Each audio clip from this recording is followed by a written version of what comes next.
राहुल गांधी इसी इन्हीं गलियों से होते हुए मेरे घर तक पहुंचे थे। अगर आपको मौका मिले चुनाव लड़ने का तो क्या आप चुनाव लड़ेंगे? ऐसी कोई भी इच्छा नहीं है। पागल है ये, इसे क्या सुनोगे? पहले मेरी बस्ती के टोटल लोग, तमाम लोग मुझे पागल समझते थे। हिंदू या मुस्लिम के एहसासात को मत छेड़िए, अपनी कुर्सी के लिए इस जज्बात को मत छेड़िए।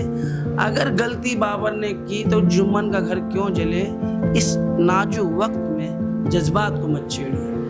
इरफान को लेकर पहले आप लोगों के बीच में क्या इमेज थी, अब कैसी इमेज है?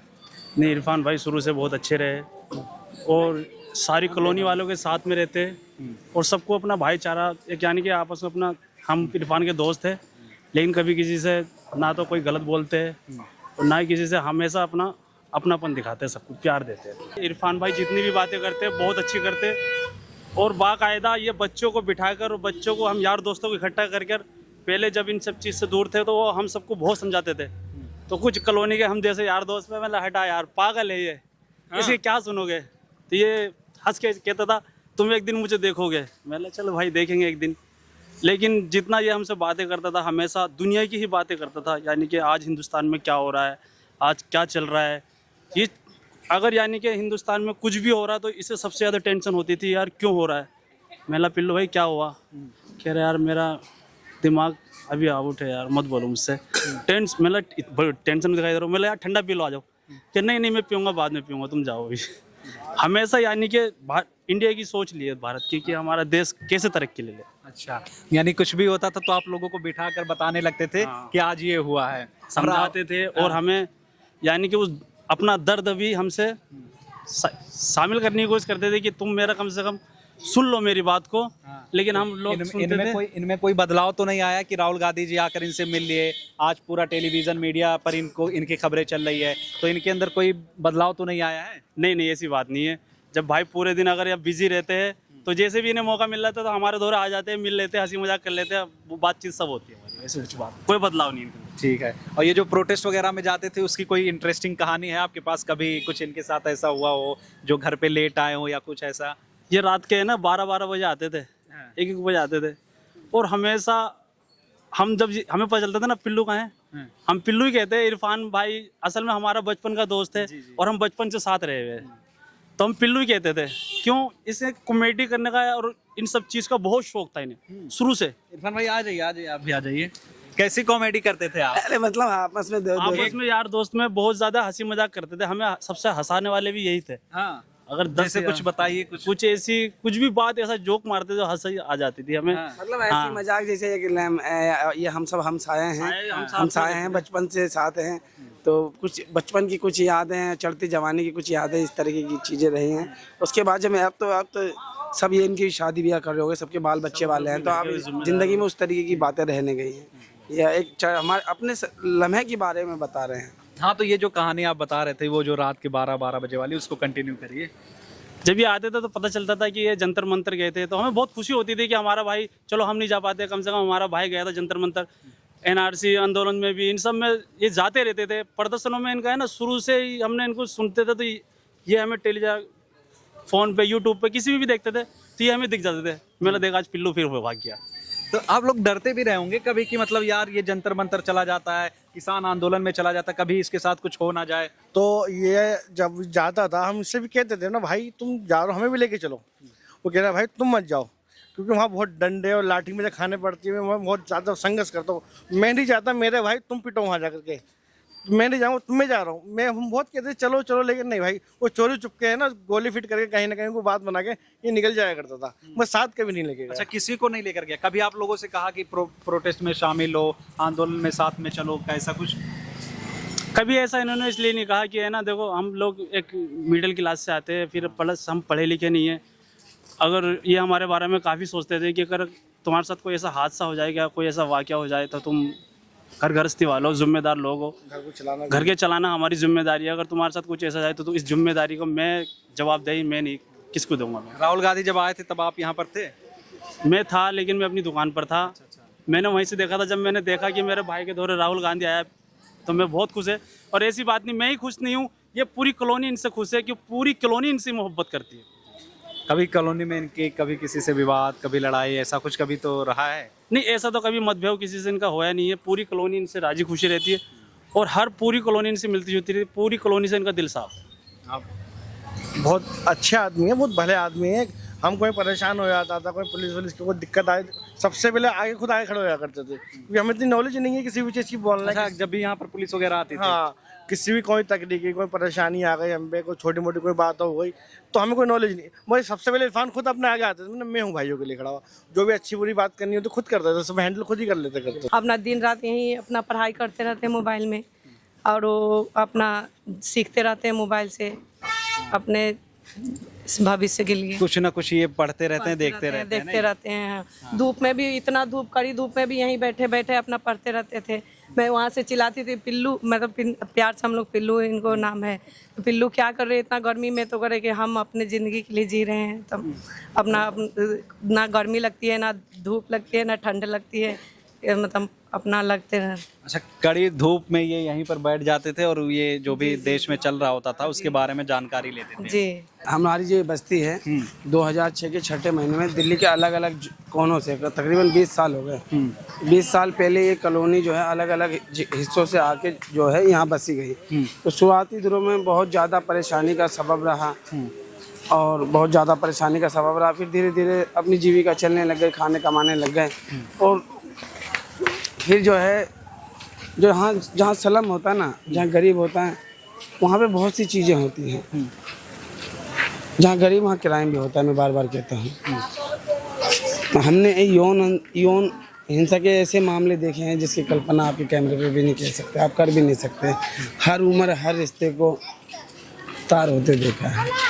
ऐसी ऐसी चीज़ें देखी हैं। इन छोटे छोटे घरों में बड़े बड़े अपराध होते देखे हैं और उन्हीं में जिए हैं। और ये हर सलम की एक सच्चाई है जिसे बेहतर करने की ज़रूरत है, हर चीज़ को लेके, समझ रहे हैं। और मैं बार बार कहता हूँ, एक ऐसा भारत हो जहाँ शोषण ना हो, करप्शन ना हो, नशा ना हो। नशा भी एक नेशनल मुद्दा है जहाँ जो जवान पीढ़ी को ख़त्म कर रहा है। आपके यहाँ भी बहुत ज़्यादा लोग नशा करते हैं, तो क्या उस पर कुछ रोकथाम हुआ है? मैं उन नौजवानों से खूब बात करता हूँ। उन लोगों वो मिलेंगे तो तुम बताएंगे, मैं उनको कितनी बात करता हूँ। लेकिन कोई किसी की जद में आ जाए तो इतना आसान नहीं कि वो उस चीज़ से बाहर निकल पाए। लेकिन क्या कर सकते हैं, हर दूसरा तीसरा घर उससे प्रभावित है और बहुत गम और बहुत हताशा निराशा है और कई मर गए।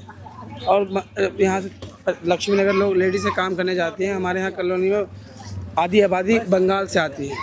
ये जो लोग जो रमी पर मतलब टाइम पास कर रहे हैं, हाँ, ये सब बंगाल से हैं। अच्छा। तो ये वो आधी आबादी घर में काम करती है, बर्तन वर्तन ये सब। तो वो जो लक्ष्मी रात को जब ड्यूटी से आती है ना, तो उनसे वहीं खड़ा होकर माँ 200 टका दे, माँ 200 टका दे। अब माँ है कि भाई बच्चे की पीड़ा को समझ नहीं पा, मतलब बर्दाश्त नहीं कर पा रही, ले 200 रुपये। तो इस तरीके की चीज़ें हैं और इन्हीं चीज़ों को देखा है, समझा है, आंदोलन से जुड़े हैं। जब अपनी बात रखते हैं तो वो चीज़ें कैमरे पे दिखाई देती है। राहुल गांधी के मिलने के बाद आपके जीवन में क्या बदलाव आया है? देखिए, राहुल गांधी जी देश के एक बड़े नेता हैं और मेरे जीवन में भी क्या बदलना चाहता हूँ। मैं चाहता हूँ, मैंने बार बार आपको कहा, इस देश की जो बड़ी आबादी है, जो पीड़ा में है, हताशा में है, निराशा में है, जद्दोजहद में है, कर्ज में है, उसको कैसे बेहतर किया जाए, इस पर सरकार को फोकस करना चाहिए। बढ़ती अर्थव्यवस्था का लाभ उस बड़ी आबादी को कैसे मिले। अच्छा, ये जो आपकी बस्ती के लोग हैं, पहले साइड कर लीजिए ना, आवाज़ आ रही है। कोई नहीं, आपके जो बस्ती के लोग हैं, पहले आपके बारे में क्या सोचते थे और आज आपके बारे में क्या सोचते हैं? नहीं, मैं तो पहली बात इस बात पे ध्यान नहीं देता कि नहीं, कौन जैसे मेरे आपने बारे कहा इमेज को लेकर मैं बता रहा हूँ। पहले मेरी बस्ती के टोटल लोग, तमाम लोग मुझे पागल समझते थे, क्योंकि कोई भी पागल समझेगा कि जंतर मंतर जाना और आंदोलनों में जाना, पुलिस का सामना करना, चोट पीट खाना, जेल या डिटेन हो जाना और अपने काम धंधे को छोड़ के जाना, तो इस तरीके का दिमाग, अगर आप ही ये माइक छोड़ के धरने में जाने लगेंगे तो आपके आसपास के लोग आपको पागल घोषित कर देंगे कि ये पूरी तरह पागल है। उसके बाद मैं डिप्रेशन में गया, हिबाश की दवाइयाँ खाने लगा, फिर इन्हें पूरा यकीन हो गया ये तो पूरा ही पागल है। अभी क्या सोचते हैं आप लोग? आप क्या सोचते हैं? किल्लू बढ़िया आदमी है। हाँ, पहले आप लोग पागल समझते थे? हाँ? नहीं, हम तो नहीं समझते। ऐसा कुछ नहीं। आप लोग क्या कहते थे? हाँ कुछ नहीं। अच्छा, तो अब ये लोग क्या अब बहुत काफी इज्जत दे रहे हैं आपको? नहीं, ये मेरे परिवार का हिस्सा है। इनके इनके इनके हर शब्द मेरी ज़िंदगी में सम्मान की तरह है, चाहे गुस्से में कहें या प्यार में कहें। इनसे बड़ा प्यार करता हूँ जी। क्या सोचते हैं मेरे बारे में? भैया सोचता हूँ बढ़िया, तो इंसाफ कर, इंसाफ चाहिए हमें। तो आपको क्या चाहिए, आपकी क्या मांग है? हमारा इंसाफ चाहिए भैया। हाँ इरफान को लेकर क्या आप सोचते हैं, कैसे इंसान है ये? बढ़िया है, हाँ, बहुत बढ़िया है। लोगों के लिए आवाज उठाते हैं। हाँ, आवाज़ उठाते हैं। तो ये तो लोगों का प्रेम तो है इरफान भाई। आप यहाँ पर अगर जो लोग हैं, नहीं, ये तो आप कई पत्रकार मेरे पीछे में कल नहीं था और उन्होंने पूरी कॉलोनी में रिपोर्टिंग करी है और सारी रिपोर्ट जो है सोशल मीडिया पे है। देखिए, हम कहते हैं प्रधानमंत्री को के खिलाफ बोलना आसान है, मुखिया के खिलाफ बोलना मुश्किल है।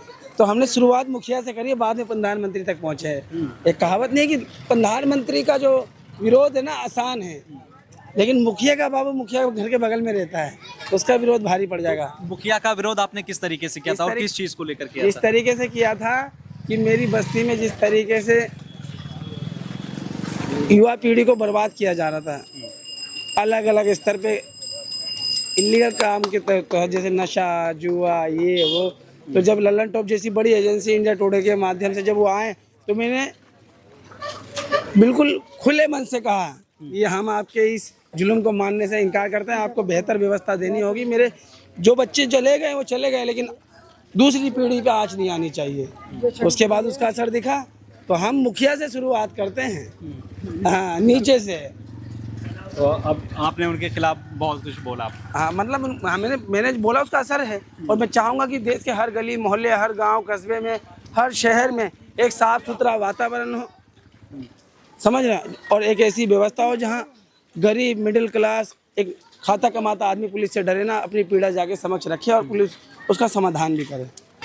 और शिक्षा पे बात कर रहे थे कि हम कहें पूरे देश का जो डाटा निकालिए, 10वीं और 12वीं से पहले ड्रॉप आउट करने वाले की संख्या कितनी है, और जो ड्रॉप आउट कर रहे हैं वो गुलाम बनाए जाएंगे, उनको किसी भी तरह का मजदूर होने का अधिकार नहीं मिलेगा। तो राहुल गांधी इसी इन्हीं गलियों से होते हुए मेरे घर तक पहुंचे थे, और इन्हीं गलियों में से जब वो गुजरे तो कोई कल्पना नहीं कर सकता कि देश के नेता प्रतिपक्ष, देश के इतने बड़े नेता, और आज नहीं तो कल सत्ता में आना है उन्हें, वो इन गलियों में आए। तो इन गलियों में आने के बाद ये बात तो क्लियर हो गई कि वो देश की 80% आबादी, जो देश की मेहनत कश आबादी है, उसके जीवन को वो समझना चाहते हैं। और वो जहाँ बैठे थे, आइए मैं वहाँ दिखाता हूँ, आइए, चप्पल निकालो।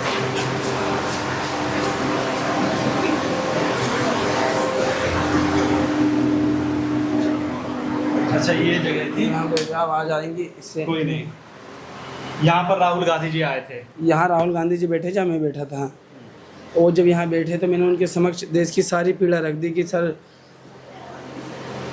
दिल्ली में 18,000 स्केल हैं, सबसे ज़्यादा 22,000 तक, और महिलाओं को मिलते हैं सर 6 से 8,000, और पुरुषों को मिलते हैं 12 से 14,000। पुरुषों के लिए कोई टाइमिंग नहीं, 11-12 घंटे ड्यूटी लेने। ये किस तरीके का अन्याय और किस तरीके का आर्थिक और सामाजिक और शारीरिक शोषण है सर? इसके बारे में बताइए सर। इसके बारे में आपके पास क्या विज़न है? देश की जो बड़ी आबादी अलग अलग फील्ड में इस देश के राष्ट्र निर्माण में अपना खून पसीना मांसपेशियाँ लगा रही हैं, उसके लिए आपके पास क्या विज़न है? इस पे बात कीजिए। तो मैंने इसी पे ही बात करी। और हाँ, तो राहुल गांधी ने आपसे क्या सवाल पूछे? राहुल गांधी जी ने मेरे से सवाल नहीं पूछा, उन्होंने मुझसे पूछा आप क्या चाहते हैं। तो मैंने कहा इस देश की बड़ी आबादी का बेहतर जीवन, मौलिक सुविधाएं, शिक्षा और स्वास्थ्य, और किसी तरह का मतलब ये नहीं कि हम कहते हैं कि सोने का महल दे दीजिए और हमारे अकाउंट में 10-20 लाख रुपए डाल दीजिए। एक ऐसी ज़िंदगी जहाँ वो अपने आप को बेहतर तरीके से सर्वाइव कर सके। खाना खाना ही जीवन नहीं है, सरकार के लिए राशन दे रहे हैं। अब ये वो बात हो गई कि सांस लेना ही विकास है, इस तरीके से नहीं।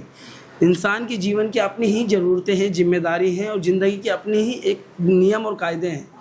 माँ है, बहन है, परिवार है, बीवी है, बच्चे हैं, उसकी सारी जिम्मेदारियां हैं। तो अगर उसकी मेहनत का पैसा भी अगर उसे ना मिले तो कितनी गलत बात है। मैं इसी पे कहता हूँ, मील मालिक के कुत्ते भी चरबीले हैं और मेरे देश के मजदूरों के चेहरे पीले हैं। इस व्यवस्था में फैले अंधेरे को हटाना है, उनकी मेहनत का वाजिब पैसा उन्हें दिलाना है। ये मकसद था राहुल गांधी जी से बात करने का।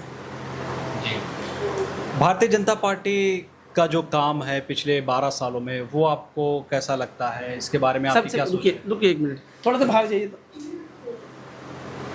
तो देखिए, भारतीय जनता पार्टी का जो काम, भारतीय जनता पार्टी का जो काम है, भारतीय जनता पार्टी की जो सोच है, वो सत्ता हित में है, लोक हित में नहीं है। वो सत्ता हित में है, लोक हित में नहीं है। इस तरीके से देख लीजिए कि अदम गोंडवी कहते थे कि हिंदू या मुस्लिम के एहसासात को मत छेड़िए, अपनी कुर्सी के लिए इस जज्बात को मत छेड़िए। अगर गलती बाबर ने की तो जुम्मन का घर क्यों जले, इस नाजुक वक्त में जज्बात को मत छेड़िए। तो ये जो पॉलिटिक्स है, बांटो और राजनीतिक करो की जो पॉलिटिक्स है, बांटो और राज करो की जो पॉलिटिक्स है, इसमें लोगों का हित नहीं है, इस देश की मेहनत का आबादी का हित नहीं है, नौजवान किसानों का हित नहीं है, मध्यवर्गीय व्यापारी का हित नहीं है, मिडिल क्लास फैमिली का हित नहीं है। इसमें पूंजीपति का हित है, इस देश के बड़े कारपोरेट घरानों का हित है, और इस सरकार की व्यवस्था का हित है, उसकी सत्ता का हित है। आपके लिए इरफान देशभक्ति का क्या मतलब है? मेरे लिए देशभक्ति का ये मतलब है कि अगर बंदा निर्धन है और वो सरकारी अस्पताल में जाए तो उसे अपमानित महसूस ना होना पड़े। असली देशभक्ति ये है, उसे ऐसा ना लगे कि मेरे मरीज को यहाँ देखा नहीं जा रहा, वो मर जाएगा। उसे ऐसा लगे कि हाँ, मेरे देश की स्वास्थ्य व्यवस्था ऐसी है कि मेरे पास पैसे ना होने के बाद भी एक स्वाभिमानी तरीके से मेरे मरीज को देखा जा रहा है। ये मेरे लिए असली देशभक्ति है।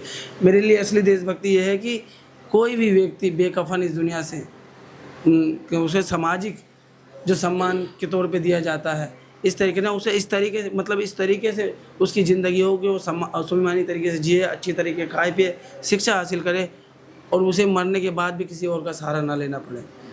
समझे? आप शायरी बहुत अच्छी करते हैं, और जब आप शायरी करते हैं, जब आप कोई कविता पढ़ते हैं, तो सिर्फ पढ़ते नहीं बल्कि उसमें उसे फील भी करते हैं, महसूस भी करते हैं। कुछ कविताएं आप सुनाए हैं।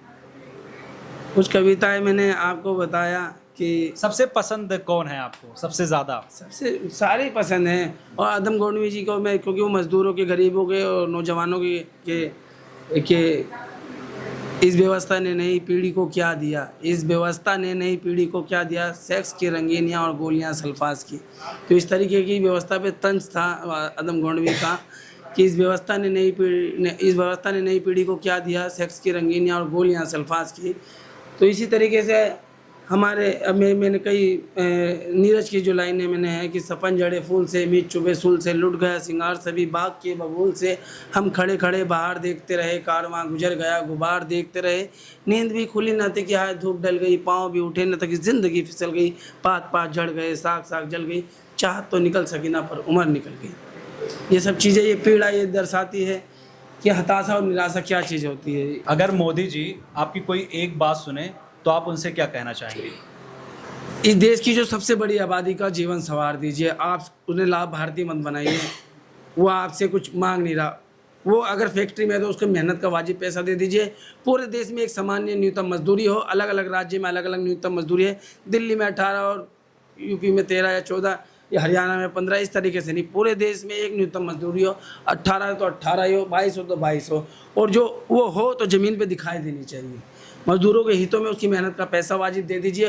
वो अपनी लाइफ को बेहतर तरीके से सर्वाइव कर पाएगा। शिक्षा और स्वास्थ्य की जो वंचितता है, जो वो उसे हासिल नहीं कर पा रहा, कोशिश उसके करीब तक जाएगा और बेहतर जीने और स्वाभिमान तरीके से जीने की कोशिश करेगा जब उसको उसकी मेहनत का पैसा मिल जाएगा। तो मोदी जी से मैं ये कहना चाहूँगा, जो देश की सबसे बड़ी आबादी 80% हिस्सा है, वो आपसे अपेक्षा करता है कि ज़मीन पे मजदूरों के हित में काम कीजिए। वो जो 4 लेबर कानून लेके आए हैं और श्रमिक कानून 1948 के अधिनियम 1948 से जो 29 कानून निकाल के आपने 4 नए लेबर कानून बनाए हैं, इन कानूनों से कोई फ़ायदा नहीं अगर ज़मीन पर मजदूर का उसका मेहनत का पसीने का हक ना मिले।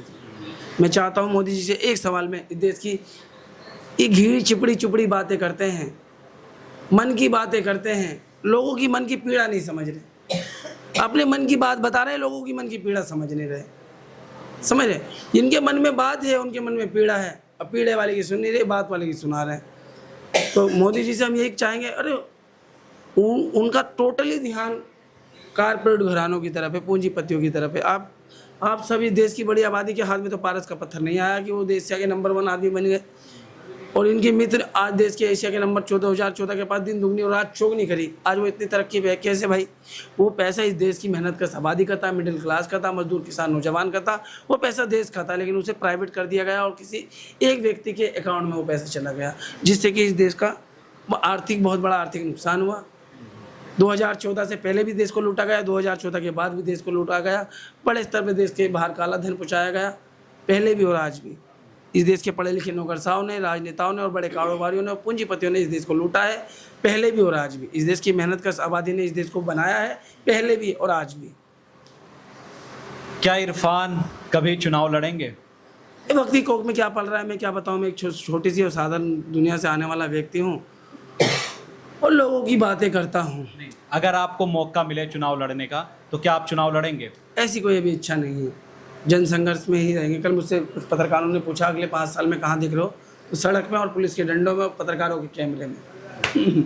3 लोग एक जगह हमें एनी टाइम एक साथ मिलते हैं, प्रदर्शनकारी, पुलिस और कैमरा। पत्रकार राजनीति में आने का आपका कोई इरादा नहीं? अभी नहीं है, लेकिन मैं फिर भी मैं आपका इस सवाल का जवाब इस तरीके से है कि जिस तरीके से धन, बल, छल, कपट, सारी प्रोपेगेंडा मशीनरी किसी को इस बात के लिए बदनाम करने में लगा दी कि वो इंदिरा परिवार में जन्मा है, वो सोनिया और राहुल का बेटा है, वो प्रियंका का भाई है और वो राहुल गांधी है और वो गांधी परिवार में जन्मा है, इसलिए उसको बेवकूफ़ बनाया जाए, पागल बनाया जाए, अपमानित किया जाए, दुनिया की नज़र में दिखाया जाए कि ये आदमी समझदार नहीं है, लेकिन वो एक महान, काबिल, पढ़ा लिखा, शिक्षित और सहनशीलतावादी व्यक्ति है और मानवतावादी व्यक्ति है। उसने बहुत दर्द और कंठ में बहुत अपमान किया है।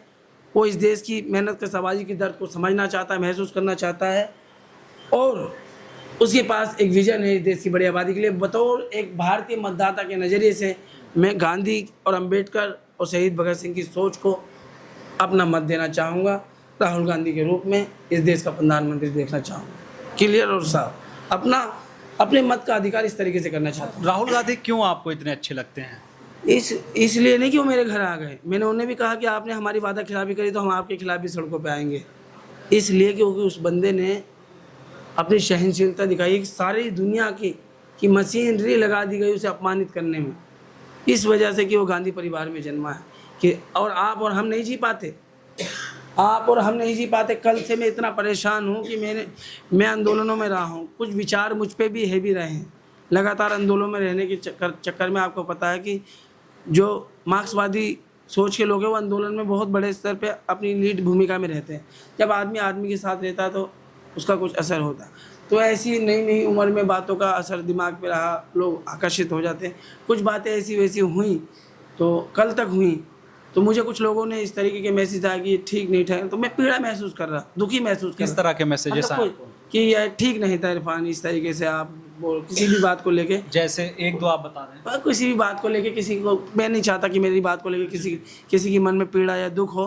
तो उसके लिए मैंने अल्लाह की बारगाह में खड़ा होकर आपके कैमरे पे माफ़ी भी मांग ली और जगह पे मांग ली। मेरा ये नज़रिया नहीं था कि मैं किसी को दुख पहुँचाऊँ, मेरा नज़रिया ये था कि हम सब बेहतर करें अपनी ज़िंदगी में, समझ रहे हैं। रजत का कितना योगदान है आपके जीवन में? 100%, 100%। मैंने कैमरे पे पहले भी आया, बड़े स्तर पे वायरल हुआ, लेकिन जिस इरफान को आज दुनिया देख रही है, बिना रजत के वो मुमकिन नहीं थे। ये तो सच है ना। और जब राहुल गांधी आपसे मिलने के लिए आए थे तो उस वक्त भी आपने कहा कि रजत मैं आपके बिना अधूरा हूँ। हाँ, तो मैं चाहता था, मैंने उन्हें कहा था कि बिना मैं आपके मिलूँगा ही नहीं।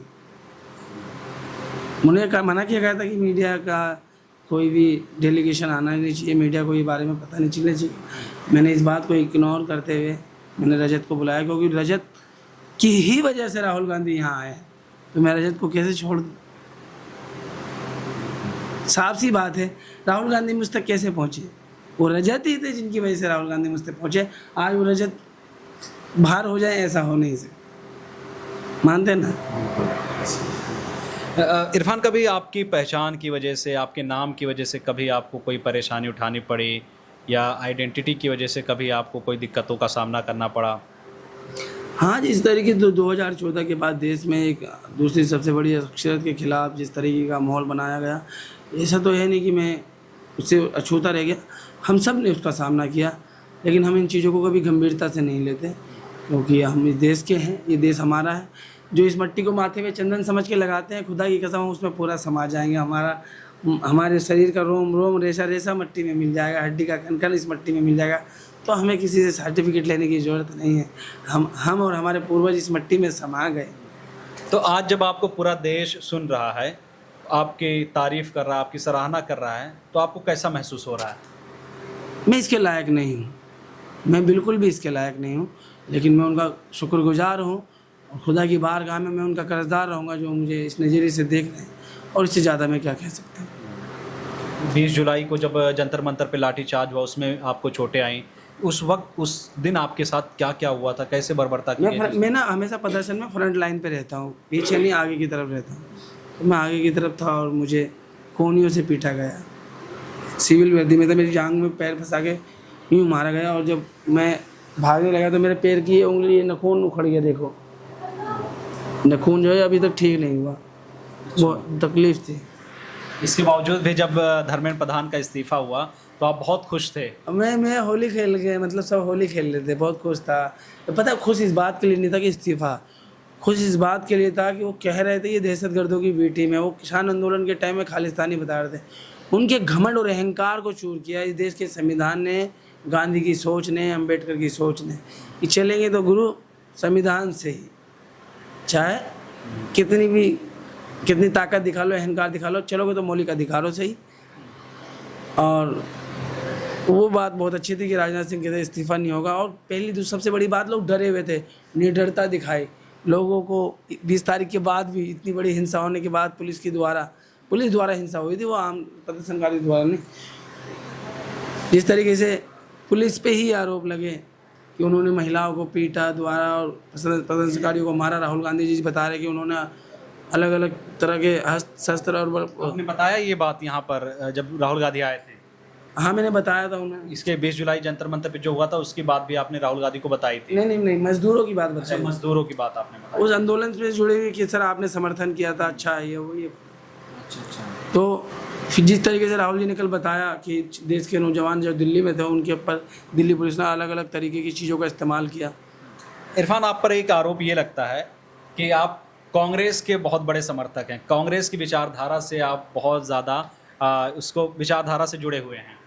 मैं कांग्रेस मुझे कोई दिखा दे कि कोई कार्ड या आई कार्ड या कुछ, और कांग्रेस के कुछ डेलीगेशन आए थे, अब वो मेरे मेहमान आए, तुम ही आए, मैं किस लहजे से तुमसे बात कर रहा हूँ। उन्होंने आया और कांग्रेस का पट्टा यूँ करके डाल दिया।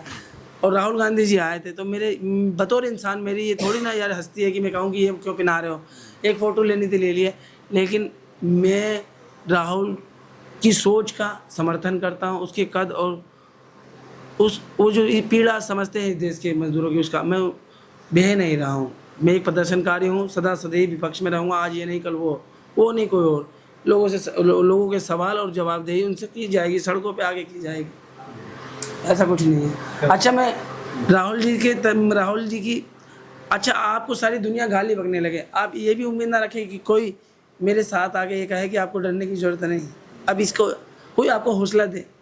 आपका कसूर इस वजह से ये हो कि आप एक घर या कुल एक परिवार में जन्मे, इस वजह से आपको टारगेट किया जाए, अच्छा है ये? आपको लगते हैं वो बहुत बड़े अज्ञानी हैं, तो आइए एक किताबी ज्ञान हो जाए, दिल्ली के जंतर मंतर पे बैठ के चर्चा कर लें, नरेंद्र मोदी और राहुल गांधी पूरे देश के सामने लाइव टेलीकास्ट कर दें।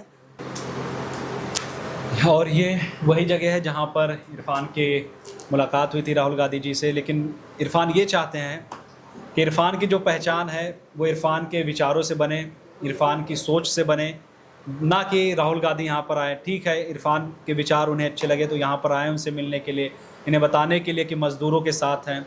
लेकिन इरफान की यही ख्वाहिश है कि अगर इरफान को लोग सुने तो इरफान के विचारों से सुने।